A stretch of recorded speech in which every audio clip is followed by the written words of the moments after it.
differential in my 2015 Honda Rubicon, and I'm going to do my best to explain to y'all how it works. It's kind of complicated, but I think we can put it in some terms that most people understand. Okay, so the way this differential works, it's a combination of Honda's usual crazy limited slip thing that's been in everything since like the late model 450s, the 350 Ranchers, and up. This is also differential that's used in all the side-by-sides in the front, even without the locker. And that differential uses these little diamond pieces. I'm not sure what Honda actually calls them, but these diamond pieces fit in here. This would be your carrier. This would normally be where your two side gears and your spider gears work, but this is a gearless differential. There's no gears. These fit in here like so, and there actually is a timing mechanism to it. They sit on top of these pieces like this. So that'd be in there, and then you'd have these. All right. You see how that fits? It allows it to slide up and down. Okay, but whenever you have the other piece installed, and I can't switch these right here, these are essentially your side gears. They sandwich these diamond pieces, right, like this. And when they're all locked together, you have no slip. The ring gear, which is right here, turns the carrier, which is directly connected to these diamond pieces. These diamond pieces contact these star pieces, turning each axle. Each axle plugs into each star piece. So these are essentially your side gears if you're like a standard differential. Your axles come in here and here, plug right into the diff. So the way it works is, when you go around a corner, one wheel needs to slip, obviously. There's a spring right here, there's a cone spring washer, and a shim. That cone spring washer compresses, giving a little bit of space, letting one of these gears go up or down, whatever wheel has the most force, right? When that goes up, it lets this slip against these star pieces. However, this is designed to where only one can slip, right? Because the max distance between this point, and this is not enough to have both side gears slipping at the same time. Therefore, it works like a regular differential.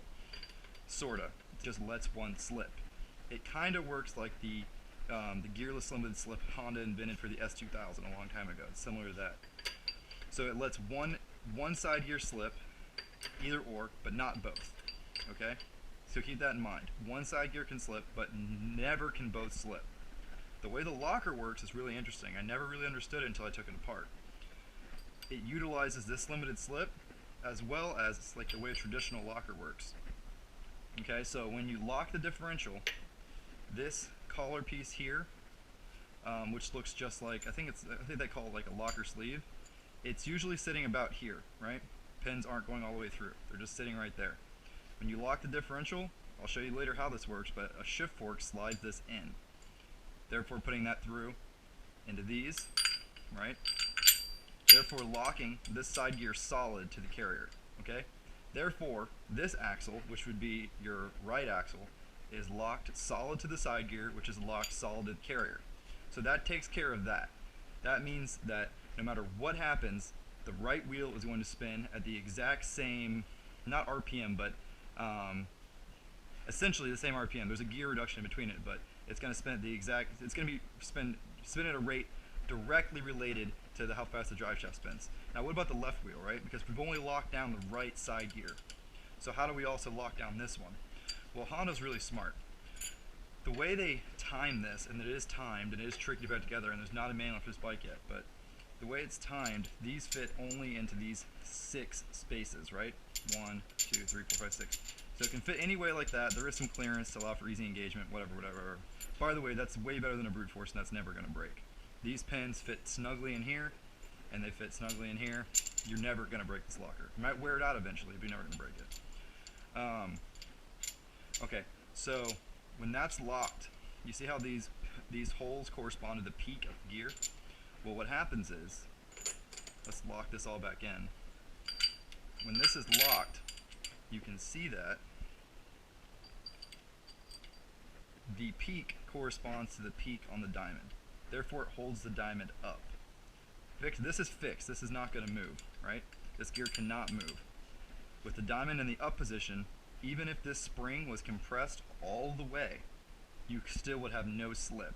Because in order for it to slip, it requires that one gear be at the bottom position, right? But it's when it locks in at this position,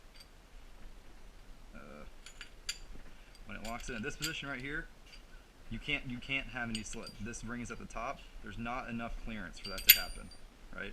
So when it's locked, you can't have this one slip either. So it's kind of like the way a regular locker works, where you'd lock one side gear and then the side gears would then transfer that to the other side gear and lock it. It works a lot like that. It's just kind of weird because it's all has to do with the respective heights of these peaks. So if it were to lock out of phase, like say it locked right there, then you would have this wheel locked. So you'd have a locked right wheel, but your other wheel would still be limited slip, and it would work just like a regular limited slip. But the way Honda timed this, I would call it timing, I'm not really sure what the correct word is, the way they timed it, that can't happen. It only locks in when the diamonds are at the top position, therefore making it where both wheels are locked. And let me show you the mechanism for locking that. Hope this is making some sense. This is really neat. So you got a shift fork. Let's take this out just to show you. Got a shift fork. This would obviously sit down in here like that, right? There's your locking mechanism. And when you rotate, so that's two-wheel drive right there. And then the actuator rotates this, and that locks this over this selector. So there's two-wheel drive, there's four-wheel drive, limited slip, and then it rotates it a little bit farther. It's kind of hard to do with no gear oil and stuff, but it rotates it a little bit farther. You see that cam down there? And that brings up this. That little bit of motion right there with that shift fork slides the locker collar into the holes on the back side of the carrier, locking the one side gear, locking the, what are we calling these diamonds in the upward position, therefore locking the right side gear. Therefore it's a fully locked differential. This is why it takes a little bit to engage. So if say you're coming out of a hole and this tire right here, your right tire is up in the air and it's spinning at the same rate as the carrier because there's no force on it, right? And say they're not lined up. See, you can see lined up, not lined up. Say it's right here. If they're spinning at the same rate, it's never going to be, the differential is never going to be able to lock in because it needs to line that up in order to create the right scenario to have both wheels locked. So the best thing to do is if you're in that situation, just reach forward, grab that tire and hold it for just a split second, and that'll make it slip a little bit. It'll lock in and then let go, and it's a full lock. That's why sometimes it's best to lock it before you hit the hole, or once you get in the hole, if you do lock it, stick it in reverse and turn the handlebars, because you need that relative motion between the carrier and the wheel essentially to make it lock. If everything's spinning perfectly, number one, you don't really need a locker because they're all traveling at the same rate, but it's not going to lock in. And also, weirdly enough, the locker operates irrespective of your left wheel. It doesn't care what the left wheel is doing. The left wheel can be up in the air, it can be down in the mud, not turning. It doesn't really matter. All that really matters is the what's going on with your right wheel. So keep that in mind. The actuator, I had it apart just to check it out. It works just like any other actuator you've ever seen for anything. It's just a tiny electric motor, worm gear, gear reduction, and a compensator with some big springs so it can hold tension. It actually works pretty neat. I can show you right here. Got all these wires pulled apart because they were getting kind of nasty, but really simple to operate. And it does have a spring in there to hold tension and whatnot, but this is also a closed unit. There's no breathing in it, and it was extremely clean in there. I don't think these are really ever have any problems. They're a sealed unit. They can hold their own pressure. They're really smart. So there's two-wheel drive, four-wheel drive, four-wheel drive diff lock. And there's no speed sensor on this front diff, which is really interesting. It's all done, that's done with engine RPM, I assume, because there's no speed sensor on the diff. And all the sensors for what's going on are in here, and it just works. It's a normal, it's a normal contact strip with 4 little fingers, just like the locking diff actuator in my LX450. So you want to mind fuck yourself? Here's the thing. This front differential doesn't use spider gears or side gears. It uses what Honda refers to in the manual as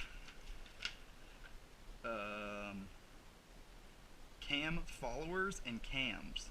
So the 2 side gear like pieces, the star looking pieces, are your cams, and the little diamond pieces are your cam followers. Now how do you figure this out? How do those things make, when I push this wheel go forward, that wheel goes backwards? That's right. That is amazing. Those little pieces are lined up and machined with such perfect geometry that when one gets pushed this way, it has the opposite effect on the other gear, pushing it that way. and it's like a little inch by inch effect, like a and the result is you have a differential without any gears. Locker, differential lock, engage. Oh look, it's locked. Let's get in a situation where it doesn't do it right away though. Alright, see, it can't lock in right now. It's going to start flashing. Maybe. Oh, I put it in two-wheel drive. Alright, so we're going to lock it in.